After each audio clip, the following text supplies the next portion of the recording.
Hi everyone, I'm Sharon and I'm the host of A Teacher's Toolkit for Literacy. In every Toolkit episode, we bring you specific resources, tools, strategies, tips, techniques to help you in your job as a teacher of literacy. Firstly, we acknowledge and pay our respects to the Kaurna people, the traditional custodians whose ancestral lands we gather on. We acknowledge deep feelings of attachment and the relationship of Kaurna people to country, and we respect and value their past, present, and ongoing connection to the land and cultural beliefs. Welcome to all those who are newcomers to the podcast and to the Facebook group. We entirely respect the big learning and work happening within our profession, and so we love hearing the diverse reasons why teachers across the world are joining the podcast and the Facebook group. There is just so much deep and creative literacy work going on in schools, and we love acknowledging that. Some of the reasons that people are wanting to join, comments are some of the following. I've heard the resources are really useful. School leader. Love the podcast and keen for more. Thank you, from a teacher. I'm interested in new ideas that will engage students. Another teacher says ideas on how to more effectively plan my teaching of literacy so that I can have greater impact on my students' understanding and performances in literacy. Inspiration and ideas to use in my classroom and opportunities to collaborate and share with colleagues. And from another school leader, great resources to share with teachers as I support them to have an impact on the growth and achievement of students in literacy. And lastly, we love the diversity of listeners. Not in any way would school librarians not be part of the profession. Of course they are, and we love that a school librarian has said, I'm a primary school librarian looking for tips and ideas to inspire a love of reading in schools. So if you're not a member of the Teachers Toolkit Facebook group, we'd love you to join and introduce yourself to the group. This is start of what I think is probably season 3 of the Teachers Toolkit for Literacy. We've had a little break over the summer and over the beginning of what is now 2023. There's already been a lot of time spent in schools working with teachers and leaders and school sites to really help them engage in a lot of the things that we share on the Teachers Toolkit for Literacy, and that is processes and tips and tools and tricks and techniques that we use to really help schools, teachers, sites further their work with literacy, how students engage in it, and the ways that we can support. As one of the people joining the Facebook group said, really looking for the ways for greater impact on students' understanding and performance in literacy, and that we know a lot of that comes through the effective planning that we do. So this episode, I finally get around to it, is called The 4 W's of Being a Writer. Being a writer being the really key part of today. So the 4 W's of being a writer, effective planning for teachers. You'll also notice today that I'm on my lonesome. I think this is the first time I've done a podcast on my own. So I don't have a fear that I'm going to run out of things to say, and anyone who works with me will know that at least if you're listening to a podcast, you've got the opportunity to stop and pause me whenever you like. So I'm not fearful that I'll run out of things to say, but unusually I don't have someone to be bouncing off in conversation today. I hope that I can still sound somewhat conversational. You are my conversation person today, whoever of you is listening. So I'm hoping that this isn't going to sound like I'm just talking at you, but that you are feeling like you are sitting by my side as we discuss and consider and think about the 4 W's of being a writer and how we can effectively plan. So reasons for this topic, why have I chosen this as today's topic? Really for 3 big reasons. One of them, of course, is these are conversations that at the beginning of a year, I'm having a lot of time engaging in conversations just like this. I'm wanting to bring to you today the thoughts about, as teachers, we try different ways to get our children engaged in and being increasingly successful as writers. And I've intentionally used that word being again because this is what we're aiming for, is for our students to be writers, not to just have ideas thrown at them or tasks or activities to engage in about writing, but to absolutely allow them to have hands on their heart saying, I am being a writer, and being able to get all of those insights intentionally into what it is to be a writer. And so for you today, how do we go about planning those things? So we're going to look at the 4 foundational things that we set up and plan before anything else. And what are they? What are those 4 foundational W's of being a writer? And lastly, because it is such a critical part of being a writer, is the notion that being a writer means that we are also a reader who reads like a writer. And so one of the things that I want to explore today too is in what ways can we work with mentor texts to really support students not only as writers of a singular piece, but giving them the understanding of, and I'm about to quote Akara here, our Australian curriculum, an understanding of how to use mentor texts as models for constructing their own work. And that appears on the curriculum from year 1 right through. It's there every year in the level descriptions. And so whilst it's a big part, and there will be subsequent podcasts on that topic, I do want to describe and explore those ways today to really help you move forward with the use of mentor texts that fit in with this whole 4 W's of being a writer. Long introduction, let's kick into what the 4 W's of being a writer is all about. The 4 W's of being a writer really comes with a byline. Being a writer means that you are choosing and using writing for an audience, for a particular purpose, and for communicating meaning. So that's why we write. Being a writer means that they are the things that we are really wanting to use writing to do. So we want to make that quite clear to our students that that's what writing is about. You know, we don't write just because it's a particular structure to it or a particular thing that we have to do for a particular topic or assignment, or we want our students to really understand what it means to actually be a writer. So to choose and use writing for particular audiences, for particular purposes, and for communicating meaning. What are the 4 W's of being a writer? Now, I need to give you a heads up that the 4 W's, in each instance, the W represents the word writing. So I'll give you just the 4 as an overview, and then I'll go into each of those 4 and how we can really think about planning, because that's what we want to be able to have in our students' world. If we want to bring them the opportunity of being a writer, we want to then think about, well, how do we plan for those things to happen? So the 4 are, number 1, the first W is writing curriculum.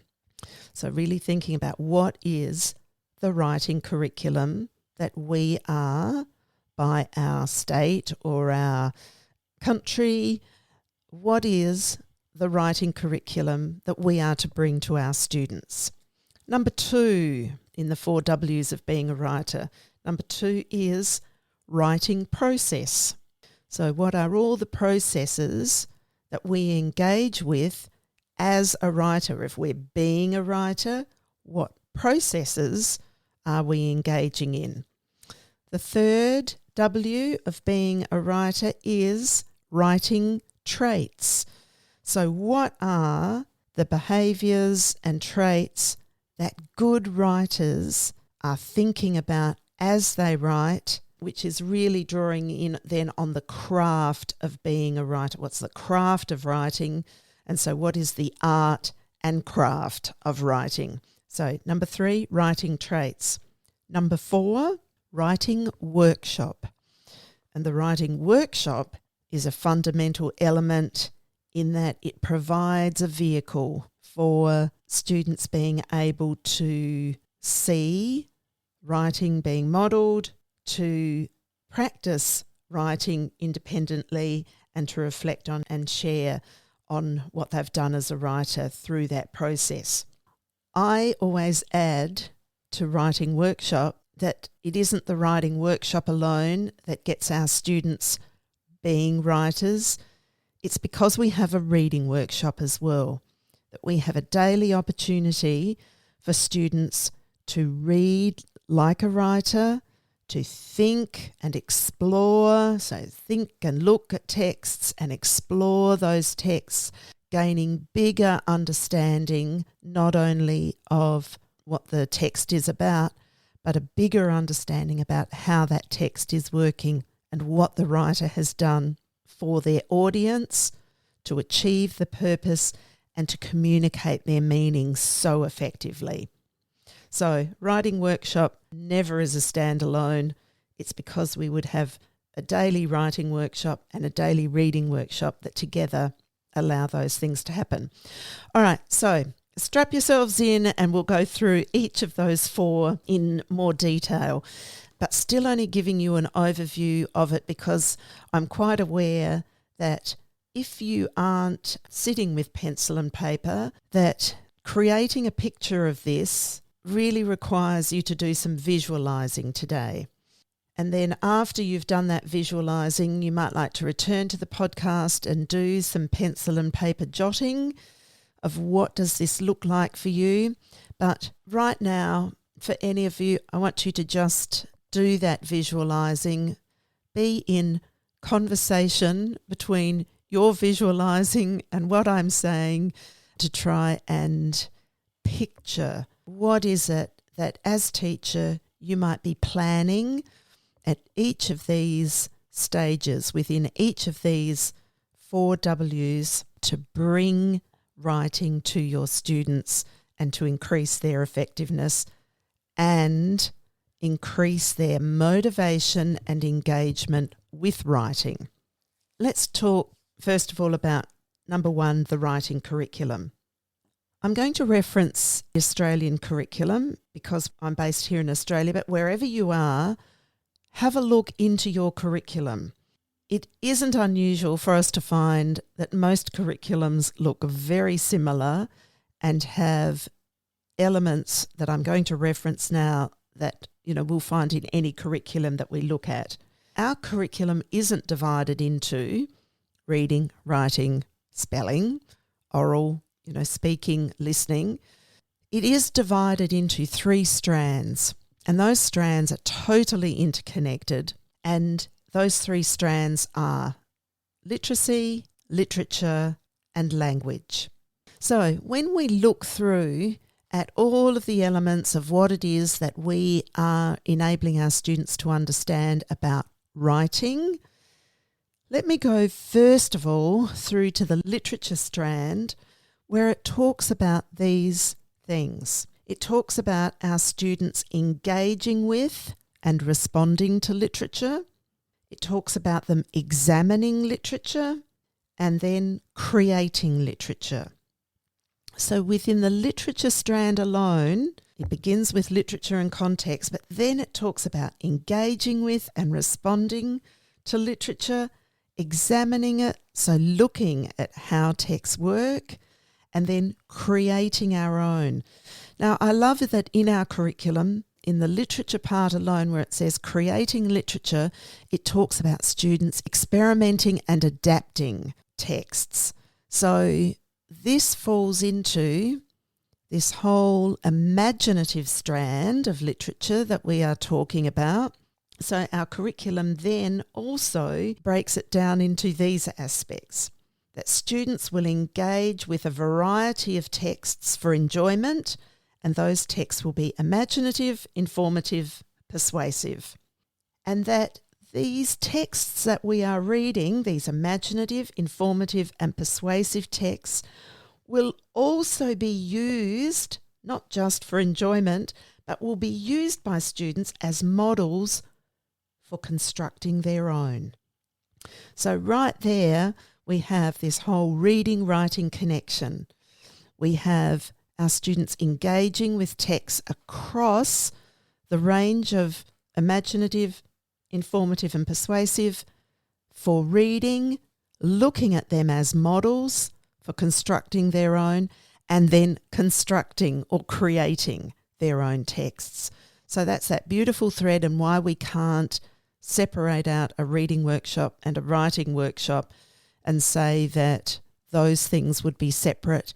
But what we're exploring, what we're examining and engaging with in our reading is absolutely going to help us to experiment and adapt and create in our own writing. So if I'm then thinking about how does any of this help me then in my planning, here's the planning tip or technique or ideas that any of us can be thinking about plotting out for a year. Our writing for a year, if we're planning for writing across a year with any year level, we know that it's imaginative, informative and persuasive, that we are reading and writing. But let's break those down a little bit further. Imaginative texts. In any year, our curriculum talks about students engaging with poetry. So as an imaginative text type, poetry is a unit that I would want to slot into my year. Now, I've introduced this term unit all of a sudden, and I'm using the word unit intentionally because we can actually construct across a year with about the 7 or 8 text types that the Australian curriculum encourages us to bring to our students at each year level. If I take each of those, and I haven't revealed all of those yet, and I will talk about what those are in a moment, but if we bring each of those as a 5-week focus or a 5-week unit, really thinking about how does that text work? So let's read and have the opportunity in reading workshop to hear examples of those texts, to see examples of those texts, not to read exclusively in that text type at that time, but for there to be an intentional bringing to our students what it is to be reading in that text type, and therefore to be noticing what it is, so to engage with and respond to and examine that form of text so that we can see how those texts work to be able to write in them. I'm going to say this right now because I want to say it and not forget to say it later on, but this is also one of the biggest tips that I find myself saying frequently to teachers, is to not think that we have to be reading in a text type, in a genre for so long, for weeks, before we can even begin our students getting into the writing of it. It can be over-taught, it can be over-examined. We want the reading and the examining and the noticing to be happening concurrently with the exploring, the trying out of that writing. We can't examine for weeks and weeks and weeks and weeks before we go, all right, we'll give you a try now of writing in that form. It needs to be a continual dance between the two of them, the reading, the writing, the exploring, the trying. The dance is the only way it can happen effectively and with great success, and to include the other W's of writing. But here I am. Let me get back to what on our curriculum are the imaginative pieces that we would have our students writing. So I've so far mentioned poetry. Our curriculum's also quite clear in why don't we allow our students to focus in on a particular author at every year level. The curriculum doesn't say which author, but what are those collections of books we have by authors that we can have our students reading to notice what it is that this writer does. What do we recognise in them as a writer? Now, why does this go into the imaginative section? Because the curriculum says that we help our children to read so that they can use texts to adapt and experiment with. And so by exploring an author, that really gives us an opportunity to look at a number of pieces of writing by a particular author, to look at all of those features or the traits of writing. We'll link to that a bit later on too, but let's look at how that author develops their ideas, how they organise their writing, how they develop their voice, what word choice they bring into their writing, what sentence fluency they love to achieve, how they use conventions and how they present their work. So I've now just outlined the 7 writing traits, but we can teach our writers and readers to look at texts using those traits, using all of those. And so by doing an author study, that really gives us a way into focusing on a writer and helping our students to learn how to use text by a particular author to look at those texts through those writing traits. So recapping, so imaginative, poetry, an author study, and then we would include in there a narrative. Now those narratives aren't the same type of thing year upon year upon year. Narratives early on may be very personal narratives. So a story that we're telling our own story. Or, as I've already talked about, our receptions, our 5-year-olds, our 6-year-olds, even our 7-year-olds and our 8-year-olds and our 9-year-olds are using narrative text to change up some of the elements. Maybe they're going to tell this story by changing the character. Maybe they're going to tell this story by changing the setting and the plot of this story, but keeping the character. So when you look at the curriculum, you will see when you look at the creating texts aspect of the content descriptions, it's all about how do we get students to look at texts and think about how they can experiment and adapt with it to be able to construct a powerful narrative. Narratives don't stay just as, personal narratives, but we would have things like fairy tales, fantasy, historical fiction, myths and legends. Or when we delve into the curriculum, we can really look at the kinds of things at year level, the types of narratives that we would expose our children to and have them reading across a range of those types of narratives as they go through school, so that they are learning to write narratives in different forms. So an historical narrative has fictional characters in a factual event or the actual setting of that historical event. But there will be fictional pieces that are brought in, but we are basing that historical fiction narrative on something that in history is factual.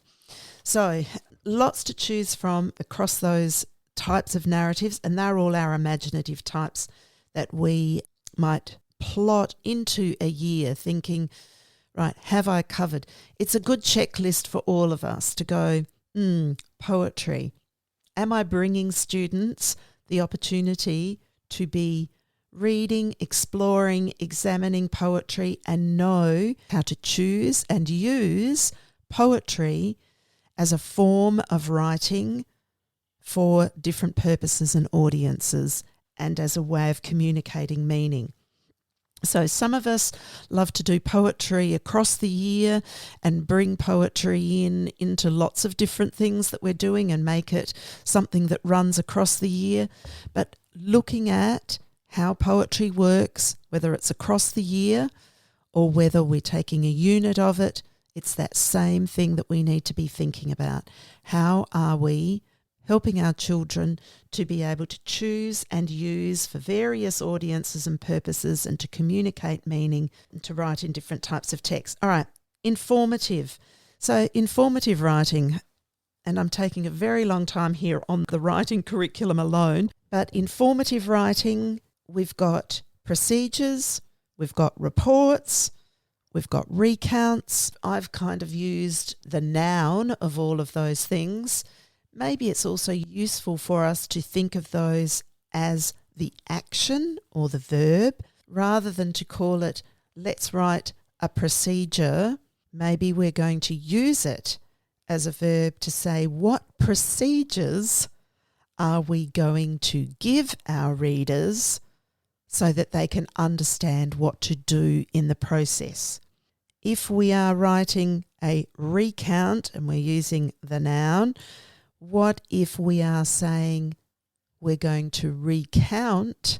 So in this piece of writing, how are we going to recount maybe we're writing a review, how are we going to recount what it is that I thought about that movie? So what would be the features that I would be including in that text to recount?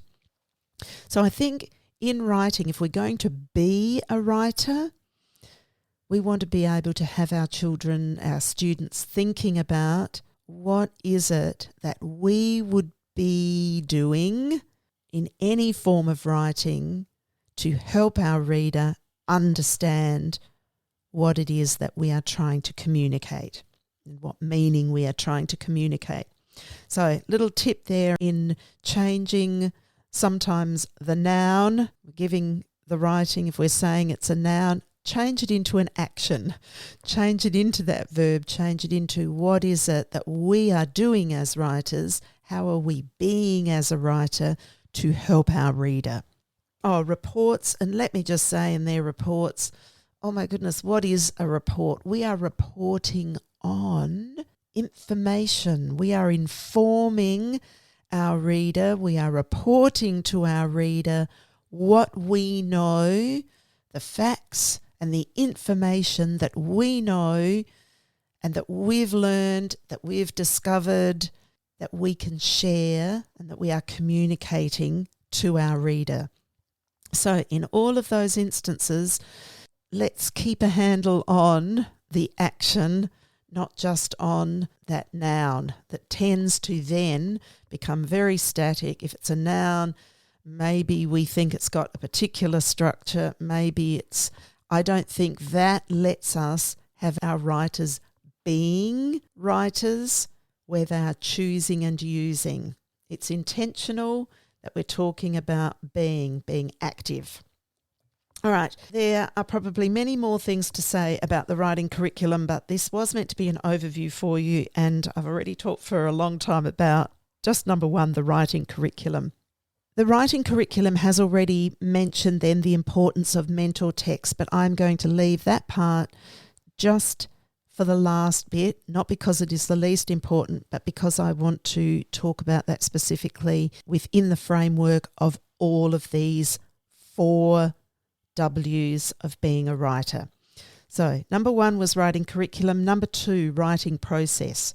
That I would plot out over a year all of those 7 different writing experiences that I want to, 7 or 8 writing experiences of all those different text types that I want to bring to my writers to help them know how they can choose and use each of those.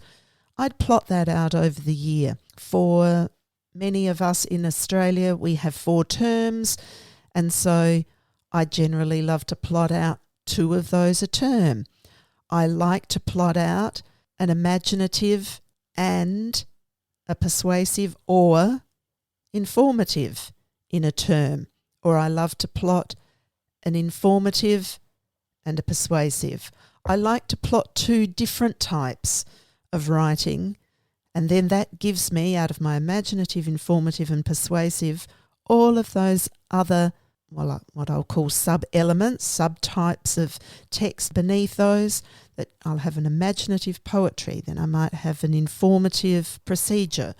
So keeping my focus on informative, imaginative, persuasive lets me know I'm covering those, but I should have at least 3 informative, 3 imaginative across the year. Persuasive, do our 5-year-olds, it's not on the curriculum that it doesn't say persuasive writing, but it certainly says that we want our students, when they're looking and engaging with literature and responding to literature, to have opinions and to have preferences. And they are entirely elements of, let's not say persuasive text as a noun, but let's say if we want to persuade our listener or our reader, then to give my opinion, to give my preferences, I am being persuasive. So we can give our students ways of thinking about how they are using these elements, these types of text to communicate in both speaking and in writing, and how to use those actively, not just in narrow forms of this kind of writing just looks like this, or this type of speaking just looks like this, which I did forget to mention before. Persuasive texts are not 5-paragraph arguments alone. Persuasive texts don't have to have that structure. They may have elements of that structure, but it isn't a structure only. None of these things are structure only. They have features, structure, but of language as well, and different forms. So persuasive, we can have persuasive speeches or marketing campaigns or letters to editors. So different types of letters, formal letters, informal letters. We really want to think across the years, if I'm plotting, if I'm a leader in a school and I'm thinking, have we got a way for my teachers to know that all of these different types of writing are the kinds of experiences, the writing experiences our students should have across every year, right through primary, secondary schooling? How can I also think about how do we have a variety? How are we looking at the curriculum and saying, right, at this year level, why don't we really let our students explore informal letters, but let's explore formal letters in terms of a persuasive text type at another year level?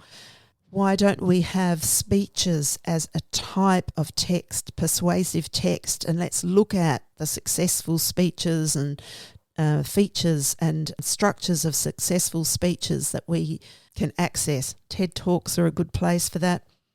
But how can we get all of these things mapped? I like to talk about it as a mud map. Why don't we plot those out? As a teacher, I can plot for my year. As a leader, I can plot with my school. How do I plot that across each year level, across a year? So, and I know many of you have done that. You've got your mud maps that each year you plot all of the different text types in different parts of the year. If that's something that you don't have in your school, it's a really powerful planning map for everyone to be drawing on, and for teachers and leaders to feel like, yes, we are giving our students that very best opportunity to be a writer in all of those areas. All right, I am back to number 2. Let's have a think about the writing process. What are the elements that being a writer means that we would get to do with every kind of text type that we're working with? I should be able to have the opportunity as a writer to go through all of these processes. So they're all active processes. Planning and rehearsing.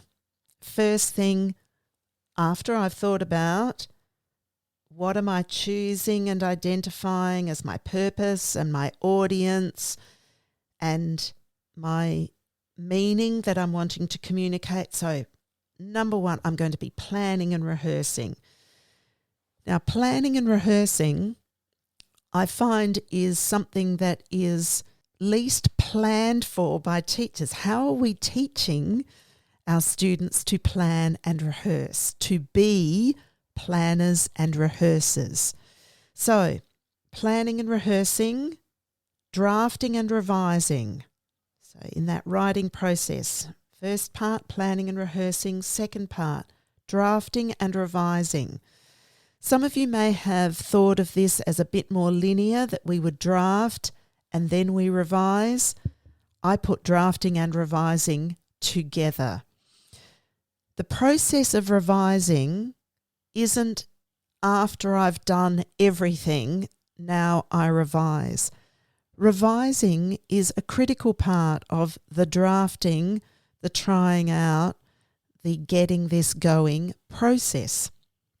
And if we're able to have our students to draft and revise, I'll use that same term again as I did before, but to do that in a dance with each other, they are getting to practice better things every time they're drafting if they are thinking about, oh, here's what I've drafted, what out of that can now be revised, because what will follow will be better. What I draft next will be better if I've already done some revision on that drafting piece.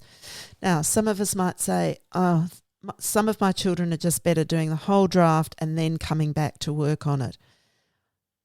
If that is so, and that gets them the best results, then yes, we would do that. I'm not saying it's locked into only one way. This is about building repertoires, thinking about how do we make this work best for all our students. And one of the ways that I've absolutely discovered in my teaching is getting students working in a drafting, revising dance actually creates really strong writers who understand that revising is part of what their thinking process is as they are being a writer. It doesn't actually get in their way. It doesn't mean I'm stopping, taking my other, editing pen and revising things now. Revising means on the spot. I may be revising my thinking right now. So instead of that word, I'm taking that word out that I've just written. I'm taking that out now and putting this word in. So it's an on the spot. As I'm drafting, I can actually be in a revising state of mind. So in the writing process, number one, planning and rehearsing. Number two, drafting and revising. Number three, proofreading and editing. I do need to come back with eyes on just those things, proofreading and editing. But you'll see how I've put all of these things into pairs. Planning, rehearsing, drafting, revising, proofreading, editing, and then finishing or publishing. Publishing, we would hope that with all of these text types that we're working with in a year, that our students are coming to an understanding that we are getting those as close to finished as possible. And finished may be that it is still in a very scrappy looking kind of form, but I have been through the writing process. I've planned, I've rehearsed, I've drafted and revised, I've proofread and edited, and now I am finished that process.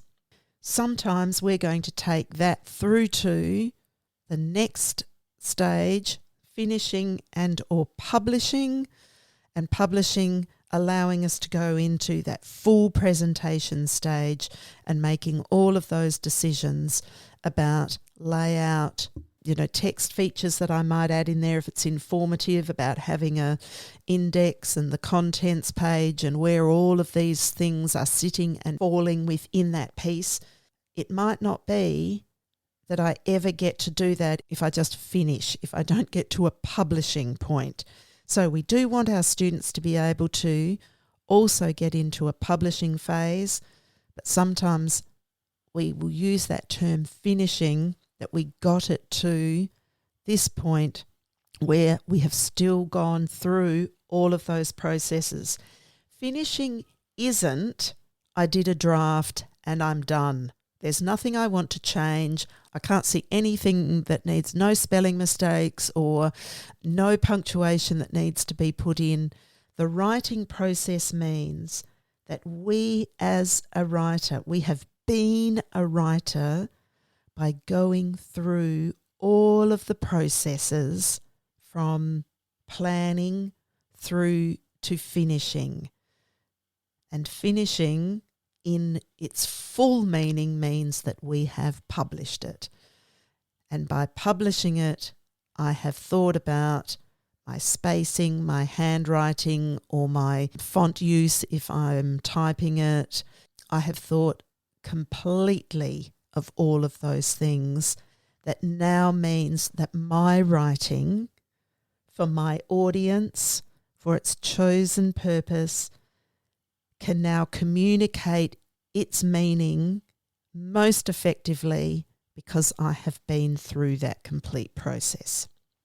Just a little tip about planning for writing process. I'm going to talk mud map again. Visualize a 5-week, let's say, pick one of our writing units. Let's say it's a poetry piece, and I've got 5 weeks and I'm taking it as a unit, and I've got writing workshop 5 days a week. That gives me 25 lessons. So if I drew up week 1, Monday through Friday, so I've got a grid, week 2, week 3, week 4, week 5, I can actually mud map and plot out of those days. I know full well it won't be a full 25 days because some of you run a 4-day-a-week writing program. Some of you, well, all of us will have some days where there may be a public holiday or there may be school event on or something that takes us out from being able to plot something in on that day. But what we can plot in is on which days are we going to have our students in the planning and rehearsing phase. In what days are we going to have them in the drafting and revising phase? On what days are we going to have them proofreading or editing? On what days may we have our students doing some revising and editing? These don't have to sit in isolation and just the pair being together. On what days are we going to have those things not only as part of the plan, but they're going to fall into our writing workshop, or in a moment I'll talk about how they'll also fall into our reading workshop. But a mud map to go with a unit is a great way for us to put in a plotting out, a mud mapping of the writing processes and where they might be taught and used in the writing workshop. This can look very different for our 5-year-olds to our 10-year-olds. We may be cycling through things, but you will make those choices based on your year level of which of those elements. But for all of our writers, for being a writer, from our 5-year-olds, are they planning and rehearsing before writing or before speaking? Yes, they are. Most likely oral rehearsing what it is that they're going to, they'll say it before writing it. And we can teach them how to do that, how to practice that as a writer. So no matter what year level, you can be plotting those things out to make sure that your students are experiencing being a writer and experiencing every part of the writing process. I'm going to go through to the writing traits now. So number 3, writing traits. Now, the writing traits, most of you will be familiar with the 6+1 traits of writing that were developed by Northwest Education in 1985 and have been updated for the last 38 years now. A team of writing researchers who have, for primary and secondary, developed those 6+1 traits of writing. So it began as 6 traits of writing, and then there was the addition of 1, so it's called the 6+1 traits of writing. There is on Teachific, and will be a link to that in the show notes. You can go to Northwest Education for that rubric, or for the 2 rubrics. There is one for the first 3 years of school, and then there's one for the next, from year 3 to year 12. Or you can go on to Teachific, free rubric there for you to download. Not only is it a rubric that is useful for you in planning, but it's a rubric that I say is really useful for every child, maybe not our 5 and 6 year olds, but for every child to have in their writer's notebook, or the book where they're doing their writing, or their folder, so that not only can you be using that as students are writing, to be looking at the kinds of ways they are using the writing traits in their writing, but for students themselves to be entirely aware of what are the traits or the habits or the tendencies we have, that good writers have, that they are entirely aware of in their reading, and therefore can transfer into their writing. So I did mention the traits earlier on, but here they are as the 6+1 traits. Number 1, ideas. Number 2, organisation. Number 3, voice. Number 4, word choice. Number 5, sentence fluency. Number 6, conventions. Number 7, presentation. So each of these elements are another layer now into the elements that we want to be using within the writing process and within any of the text types that we're working with. None of these, just like the writing process is there for every type of text that we work with. We go through those same processes. In the same way, the writing traits work across every type of text. They are the habits and dispositions of every writer. They are making decisions on all of those things, whether they are a published writer, and I'm thinking, when I say published writer, I'm talking about the authors that we are reading, so the published books that we see published formally, or whether we're seeing those in published form that our students have published. All of these things are things that we want to teach our writers. We want to take them through the process of being a writer who thinks about how do they develop their ideas. How do they develop how they're going to organise their writing? How do they be a writer who develops their voice? How do we get them to be a writer who thinks intentionally about word choice? How do we get them being a writer who thinks about sentence fluency, who thinks about the rhythm and the flow of the sentences they're creating, varying the sentence lengths? How do we get them being a writer who is mindful and intentional about the conventions that they use in their writing? How do we help our writers be writers who think intentionally about their presentation?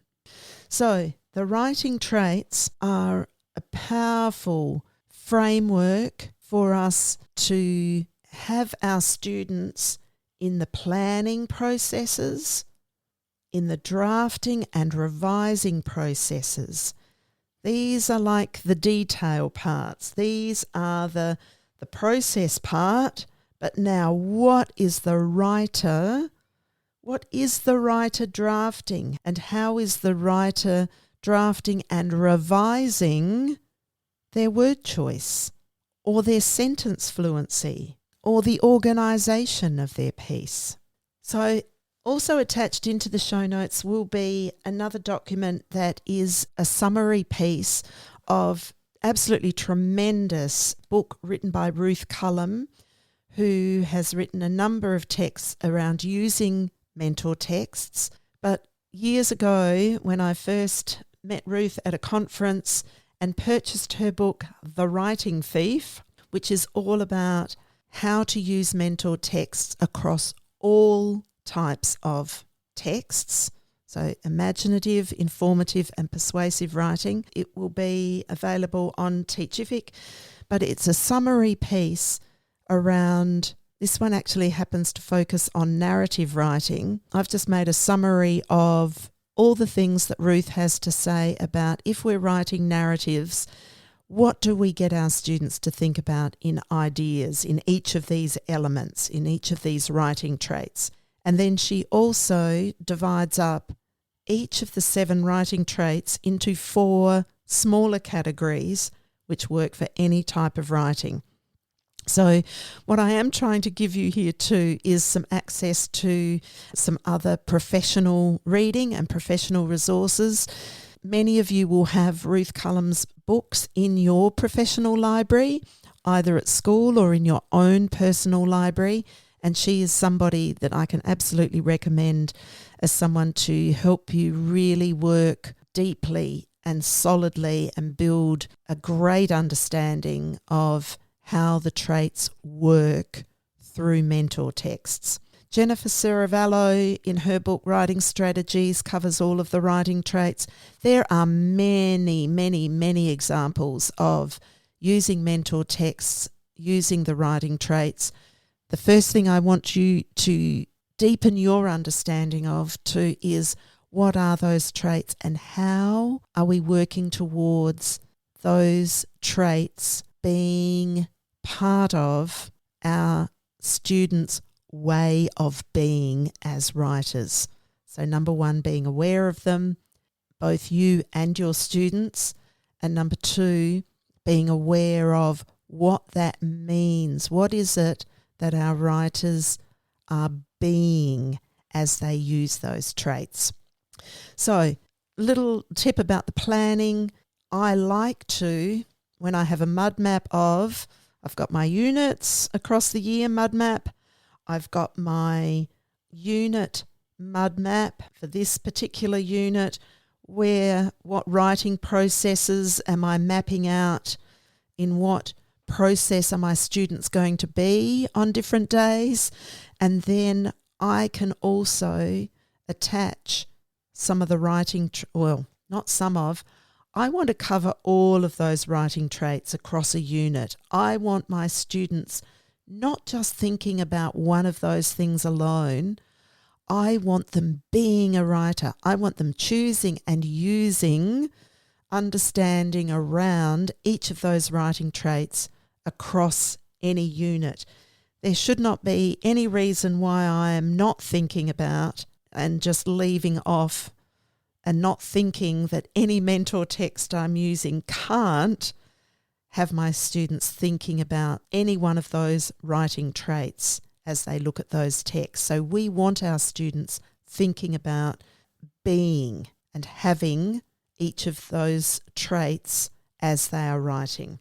Number 4 is the writing workshop. And the writing workshop is really there as a framework for us to ensure that some important things are happening for our writers and for our students being writers and reading like writers on a daily basis, or if not daily, a very regular basis. what does the writing workshop and what's the importance of the writing workshop and what does that let us do as teachers? Because we're planning all of these things, and so we want to be able to explicitly model for our students us being a writer. So on our mud map, whatever we're plotting out for the writing process, for writing traits, I need to, in my writing workshop, my first part, my mini lesson or my explicit modelling part should be me modelling that part of the process and or that writing trait and how I do that. If I'm working in a blank big book to show how I'm operating, how I am being as a writer, I am going to say a blank big book here because there is something very important about our students seeing us handwrite something, particularly our primary students, because there are many decisions I'm making as I'm handwriting that aren't going to be visible if I'm typing it and it's just appearing up on a screen. I haven't, for my younger ones, told them how I have made a decision about leaving a space between my words. Yes, I can have done that by pressing the space bar, but I also want to be able to, and that's an important thing too. I do need them to know those processes as well, keyboarding processes as well as handwriting processes.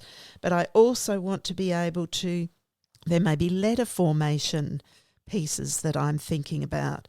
There may be, I want to change that word. So rather than just deleting the whole word, I might want to talk through and show how, all right, most of that word is correct. So I'm leaving that letter. I'm just changing these letters in here. Or let me look at where I've put the punctuation there, or I don't have punctuation. I'm talking about a lot of editing things here at the moment, which I don't want you to think that's all I'm modelling. All right, so just a little aside there about using paper and not always having it up on the screen and written. Having it on paper also actually does mean that a child can come back to that at any time. If it's in a big blank, big book, I can take a child back to a page where I've been working to see what we did there. It's very accessible. It's a resource that children can readily access. Just saying, there's a little tip for you. All right, so in my writing workshop, number one, I want to begin with that explicit modelling of writing. So I want to be doing the think aloud. I want to be thinking through and letting my students hear me think through the processes of what I am doing as a writer. So writing process and what writing trait or what aspect of writing I am using here as I am physically doing the writing. Many of you will know that to model writing, I've got 3 really great ways to do that. Interactive writing, shared writing, and modelled writing. Modelled writing, it's all my thinking, all my ideas, and I'm physically writing it. Shared writing is frequently the collective class ideas or students adding in. We're sharing the ideas and co-constructing this piece here in shared writing, but I as teacher am physically doing the writing. And interactive writing is when, particularly for punctuation, conventions, spelling, spacing, things like that, that I'm physically doing the writing, but there are times when I'm handing the pen or the marker to an intentionally selected child to come up and put onto the paper that thing that is the focus. So it might be the comma or it might be the high frequency word that we've been working with or whatever it is as part of the writing. So explicit modelling of the writing, and then the writing workshop gives that 10, 15-minute demonstration, not just a demonstration or modelling only. It's a thinking aloud and it's letting students in on the thinking and should be giving them the opportunity to start with you doing the thinking as well, so that when they are going to their independent work, to their independent writing for that day, where they're going to be engaging in the same process, in the same aspect of the writing process and in the same trait of writing, that when they're doing that, they're able to be applying that. They've already had some in their head practice of how this works so that they can be applying it to their writing. So independent practice, they'll be writing, and that gives you that wonderful opportunity to rove or to confer with students as you rove. That roving conference, some on-the-spot teaching with those who you are seeing having some trouble or not getting the hang of applying what you have modelled. So you may do another little model right there and then for them, or get them to notice what they're doing so that they can link that to the writing rubric and go, where is this? What are you working on that you are going further with, etc. But there's that opportunity for good conferring and roving, whether that be one-on-one or on the spot, going round to lots of students. And then that share and reflect is always part of that. Why do we get our students sharing and reflecting? Reflecting so that they can look at how effective they were at the very things they were being today as writers. So for the things that you modelled, how effective were they being at those things? We need our students being aware of and being able to give themselves feedback on how well they feel they were being as the writer. So this is this important part of being a writer. It's not something happening to us all the time. We are thinking about how effective we want our children thinking about. So today as a writer, how effective was I being at what? And where's the evidence of that? Here, this is what I was trying to do. They can do a reflection of that to notice it for themselves, or we might get them to turn and tell and talk about or tell a partner. Right, so this is what I was being as a writer today, and this is what I put here, this is what I tried. Here is how I changed my sentence fluency to make this much better for my reader. In what way were they effective at being a writer that day? It's a critical part for them. Now, that's the writing workshop, but I've also said that the reading workshop is a critical part of this being a writer as well. And this is where I'm going to bring in now the concept or that idea around the importance of mentor text that we talked about way back in the writing curriculum. And so in the writing curriculum, we talked about Akara saying that students will be using texts as models for constructing their own. So they are learning to read texts that they can use as models for constructing their own. So we can give them a process for that or a framework for doing that, and it sits well when we connect the reading workshop and reading texts so that they can be trying out and being the writer, so they can read like a writer, but then they can be the writer when they try that out and reflect on what it is. So mentor texts.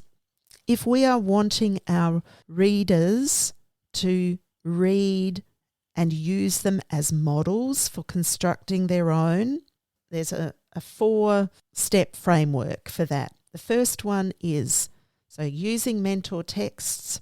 And actually I need to mention here too that we want students reading texts to learn how to do this, but we are going to model this process through our Readers Workshop, through our Read Aloud. So if you haven't got a Readers Workshop up and running, you will absolutely be using mentor texts as read alouds to help students to go through this process so that they can use this knowledge to be the writer.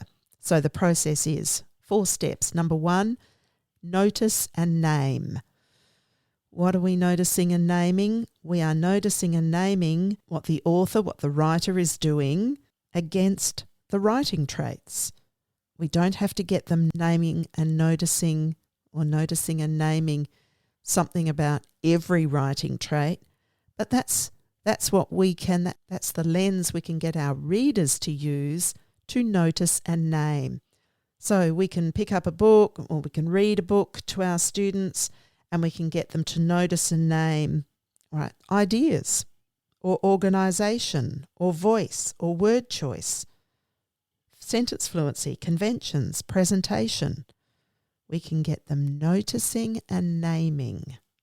Number 2, to teach them how to do that more for themselves, we get them further exploring and collecting, so they can explore, but then notice and find those places in text where they see their author doing that. And it's brilliant if we can start getting students collecting those, because what that means that they are learning how to get the evidence of those things in writing, and collecting them means we've got some mentor pieces here. We've got the author sitting by our side. We've got pieces that we can collect that are examples of those things. Where might we put those collections? In a writer's notebook. How do we collect them? It's beautiful to collect them by, maybe we want to have a section in our writer's notebook that's about voice.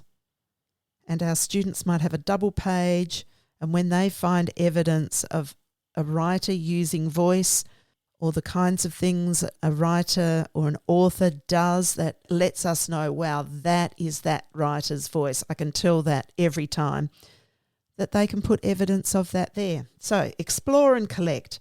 Number 1, notice and name. Number 2, explore and collect. Number 3, try it out or give it a try. So in our writing, how can I use that now? It's no point if we notice a name and we explore and collect and we never use it. Being a writer is about choosing and using. So use the mentor texts as models for constructing their own. So we want them now trying those things out. Maybe we want them to try it out in a quick write. Maybe we want them to try it out as they're writing today. Keep that in mind so that I can incorporate that into my writing. What if I want to go back to writing because that's something that's missing from my writing? How can I now look for a place in that writing to add this writing trait to improve that writing? So now we're talking about revision. So any of these writing traits and our use of mentor text is really about strengthening our students' planning and rehearsing, their drafting and revising.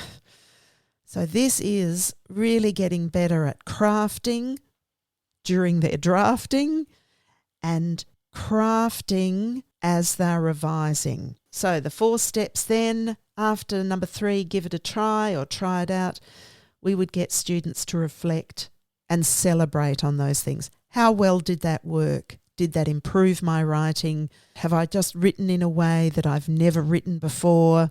Getting them being aware of and reflecting on how they have been as a writer and how being the kind of writer they were then, the impact that has on their reader. And of course, sharing it with others is part of a celebration to go, okay, how well does that work? Because at the end of the day, our writing is there for communicating meaning for an audience, and we want to get a response from that too. We want to hear from others how effective it was, that what we've just done, what pictures has that created in them, in our reader's mind, what meaning has that made for the reader. All right, that's a lot about the 4 W's of being a writer. The mentor texts, where does mentor text fit into the planning? one of the things I didn't mention about planning out for the text type is what are all those elements that my students would be wanting to achieve as writers, and all those things that I want them to be achieving as readers. But on that unit planner, I would also want to be thinking, what text will I bring? What will be my mentor texts that I will use for this unit? So if I'm doing a unit on poetry, what texts am I going to be reading aloud? What are going to be the mentor texts that I bring to students? What other mentor texts are going to be in the classroom for my students to access so that they have opportunity to read other texts that they can use as models for constructing their own. So I want to start thinking about mentor texts. Once again, that little mud map of things that I've got to teach the things that I want to teach them about writers. What texts am I going to choose to do that? And to do that across not just the text type, but across the process and across the traits of writing that I can use within a workshop as models, and teaching them how to use those as mentor texts, as authors right by their sides, to be noticing and naming, exploring, being a writer by giving those things a try and reflecting on their effect as a writer on their readers. All right, thanks everybody. That's a wrap for today. But this season of Teachers Toolkit for Literacy podcasts, there will be a number of podcasts on writing over this year. So this 4 W's of being a writer is going to come up as we talk with some authors and as we consider how we can really elevate our students as writers through the planning that we do and those 4 W's of writing, and through the text that we bring our students, helping them to read like writers. So these high quality texts that we bring to our students and enable them to learn how to be writers who use not only the things that we bring to them, but who use text as models for understanding how they can use that for constructing their own. And that's the lifelong process for them. Thank you everyone for joining us today. We've loved to see that so many of you have subscribed to our episodes from all corners of the world. The Teachers Toolkit podcast is all about giving you an insider's guide to top teaching ideas, tools, techniques in literacy teaching and learning. Please subscribe to our weekly newsletter via the website. You'll receive advance notice on blogs, podcasts, events, and ways to contact us. Thank you so much. All the best to you, our listeners, and happy being a planner, a teacher of writers, and maybe even being a writer yourself. Until next time, everyone. Bye. Thanks for listening to the podcast. To make sure you don't miss any literacy learning tips and insights, please subscribe to our show on your favourite podcast player. At Q Learning, our literacy specialists draw on over 30 years of teaching and international consulting experience to deliver world-class learning solutions. We equip, empower and support teachers to become their authentic selves. To find out about upcoming webinars and about how Q can help you and your school, visit qlearning.com.au. And you can get even more amazing teaching resources right now at teachific.com.au. Stay tuned.